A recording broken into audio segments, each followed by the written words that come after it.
ಓಂ ಶಾಂತಿ. ಮುರುಳಿಯ ದಿನಾಂಕ 6/7/2026.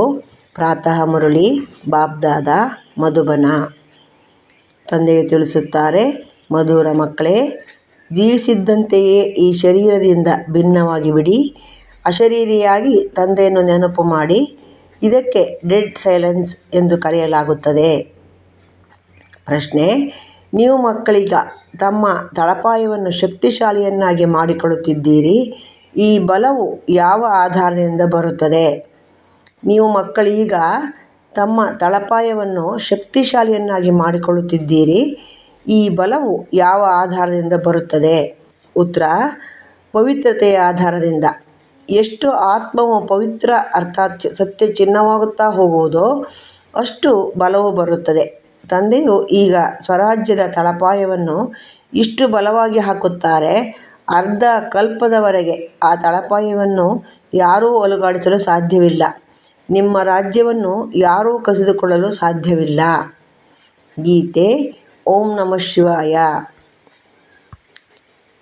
ಮಧುರಾತಿ ಮಧುರ ಅಗಲಿ ಹೋಗಿ ಮರಳಿ ಸಿಕ್ಕಿರುವ ಮಕ್ಕಳ ಪ್ರತಿ ಮಾತಾಪಿತಾ ಬಾಪ್ದಾದಾರವರ ನೆನಪು, ಪ್ರೀತಿ ಹಾಗೂ ಸುಪ್ರಭಾತ. ಆತ್ಮೀಕ ಮಕ್ಕಳಿಗೆ ಆತ್ಮಿಕ ತಂದೆಯ ನಮಸ್ತೆ. ನಾವು ಆತ್ಮೀಕ ಮಕ್ಕಳಿಂದ ಆತ್ಮಿಕ ಮಾತ್ಪಿತಾ ಬಾಪ್ದಾದಾರವರಿಗೆ ನೆನಪು, ಪ್ರೀತಿ, ಬೆಳಗಿನ ವಂದನೆಗಳು ಹಾಗೂ ನಮಸ್ಕಾರಗಳು. ಧಾರಣೆಗಾಗಿ ಮುಖ್ಯ ಸಾರ. ಮೊದಲನೇ ಪಾಯಿಂಟು: ಸ್ವರಾಜ್ಯವನ್ನು ತೆಗೆದುಕೊಳ್ಳಲು ಪವಿತ್ರತೆಯ ತಳಪಾಯವನ್ನು ಈಗಿನಿಂದಲೇ ಬಲಪಡಿಸಿಕೊಳ್ಳಬೇಕಾಗಿದೆ. ಹೇಗೆ ತಂದೆಯು ಪತಿತ ಪಾವನನಾಗಿದ್ದಾರೆಯೋ ಹಾಗೆಯೇ ತಂದೆಯ ಸಮಾನ ಪಾವನರಾಗಬೇಕಾಗಿದೆ. ಎರಡನೇ ಪಾಯಿಂಟು: ತನ್ನ ಸ್ವಧರ್ಮ ಶಾಂತಿಯಲ್ಲಿ ಸ್ಥಿತರಾಗಿರಬೇಕಾಗಿದೆ. ಎಷ್ಟು ಸಾಧ್ಯವೋ ದೇಹಾಭಿಮಾನವನ್ನು ಬಿಟ್ಟು ದೇಹಿ ಅಭಿಮಾನಿಯಾಗಿರಬೇಕಾಗಿದೆ. ಡೆಡ್ ಸೈಲೆನ್ಸ್ ಅರ್ಥಾತ್ ಅಶರೀರಿಯಾಗಿರುವ ಅಭ್ಯಾಸ ಮಾಡಬೇಕಾಗಿದೆ. ವರದಾನ: ಅನ್ಯ ಆತ್ಮರ ಸೇವೆಯ ಜೊತೆಗೆ ಸ್ವಯಂನ ಸೇವೆಯನ್ನು ಮಾಡುವಂತಹ ಸಫಲತಾಮೂರ್ತಿ ಭವ. ಅನ್ಯ ಆತ್ಮರ ಸೇವೆಯ ಜೊತೆಗೆ ಸ್ವಯಂನ ಸೇವೆಯನ್ನು ಮಾಡುವಂತಹ ಸಫಲತಾಮೂರ್ತಿ ಭವ. ವರದಾನದ ವಿಶ್ಲೇಷಣೆ: ಸೇವೆಯಲ್ಲಿ ಸಫಲತಾಮೂರ್ತಿ ಆಗಬೇಕೆಂದರೆ ಅನ್ಯರ ಸೇವೆಯನ್ನು ಮಾಡುವುದರ ಜೊತೆಗೆ ಸ್ವಯಂನ ಸೇವೆಯನ್ನು ಮಾಡಿರಿ. ಯಾವಾಗ ಯಾರಾದರೂ ಸೇವೆಯಲ್ಲಿ ಹೋಗುತ್ತಾರೆಂದರೆ ಈ ರೀತಿ ತಿಳಿಯಿರಿ: ಸೇವೆಯ ಜೊತೆಗೆ ನನ್ನ ಹಳೆಯ ಸಂಸ್ಕಾರಗಳ ಅಂತಿಮ ಸಂಸ್ಕಾರವನ್ನೂ ಮಾಡುತ್ತೇವೆ. ಸಂಸ್ಕಾರಗಳನ್ನು ಎಷ್ಟು ಸಂಸ್ಕಾರ ಅಥವಾ ಸುಡುವುದು ಮಾಡುತ್ತೀರಿ ಅಷ್ಟು ಸತ್ಕಾರವೂ ಸಿಗುವುದು.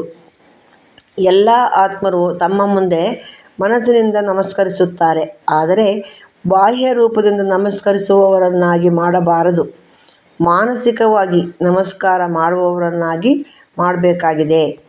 ಸ್ಲೋಗನ್: ಬೇಹದ್ದಿನ ಸೇವೆಯ ಲಕ್ಷ್ಯವನ್ನು ಇಟ್ಟುಕೊಳ್ಳುತ್ತೀರೆಂದರೆ ಅಲ್ಪಕಾಲ ಎಲ್ಲ ಬಂಧನಗಳು ಕಡಿದು ಹೋಗುತ್ತವೆ. ಬೇಹದ್ದಿನ ಸೇವೆಯ ಲಕ್ಷ್ಯವನ್ನು ಇಟ್ಟುಕೊಳ್ಳುತ್ತೀರೆಂದರೆ ಅಲ್ಪಕಾಲ ಎಲ್ಲ ಬಂಧನಗಳು ಕಡಿದು ಹೋಗುತ್ತವೆ.